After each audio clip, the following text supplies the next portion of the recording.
right, as we near the president's 100th day in office, we took a check on where America stands on various issues. The latest NBC News Wall Street Journal poll shows more Americans care about economic issues than anything else. 56% say they are satisfied with the current state of the economy. But so far, a higher percentage of Americans disapprove of Donald Trump's handling of that economy.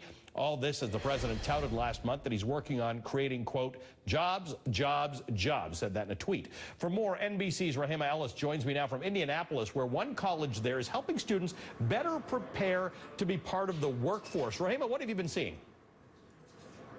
Well, what I'm seeing is I want to tell you about that. I'm at Ivy Tech Community College in Indianapolis, and I have to tell you, Ali, this is where the rubber meets the road in terms of the economy.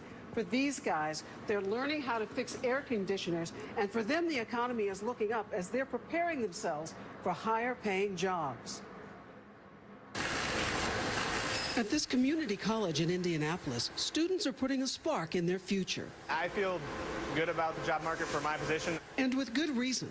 The Indiana unemployment rate is at a 16-year low of 3.9%, below the national average of 4.5%. And Jacob Bontrager Singer is retraining for high-demand jobs like welding and engineering. It's important to make sure that we improve our skills and don't just stay with those lowest level jobs that get shipped overseas so easily. He thinks in the first 100 days, President Trump is setting the right tone to keep jobs here. We want to make sure that we have the workforce development programs we need to ensure these jobs are being filled by American workers. PCV levers actuate. Jerome Cummings likes what the president did at the Carrier plant where he works. Even though union officials say the 800 jobs saved was lower than Trump claimed, Cummings counts himself among the lucky. I can generally say in the company and the employees, we're very grateful for that. While there is growth, some manufacturing towns in Indiana and nationwide are still struggling.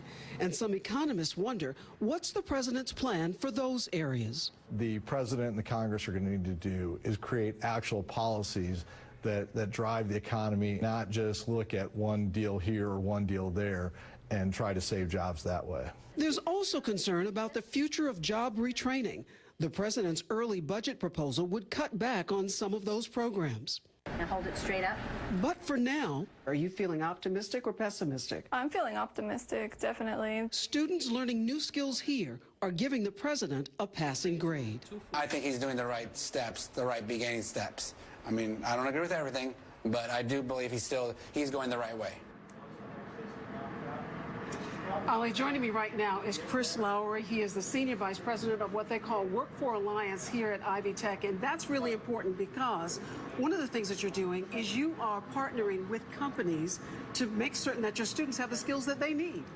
Rahima, that's exactly right. It's a collaborative partnership between Ivy Tech and the communities and employers because, after all, they know exactly what they need, right, for these high-demand, well-paying jobs. And a lot of people around the country are saying, do we have the kind of jobs? Do we have people looking for work? Is there work out there? What do you see? Oh, yeah, there's plenty of work out there, and we see it a couple of places, especially with employers. One, they're growing these days. And secondly, there are retirement booms just waiting to happen. So a lot of baby boomers who are on the verge of retiring, starting to retire. So all of those things together. In Indiana, it'll be 1 million jobs over the next 10 years. 500,000 of those we estimate to be somewhere above a high school diploma and less than a 4-year degree. And what's happening here, you've got a statewide system of community college, 170,000 people, I understand, a year. Are these people looking for jobs that will give them a livable wage or something beyond that? Oh, something beyond that.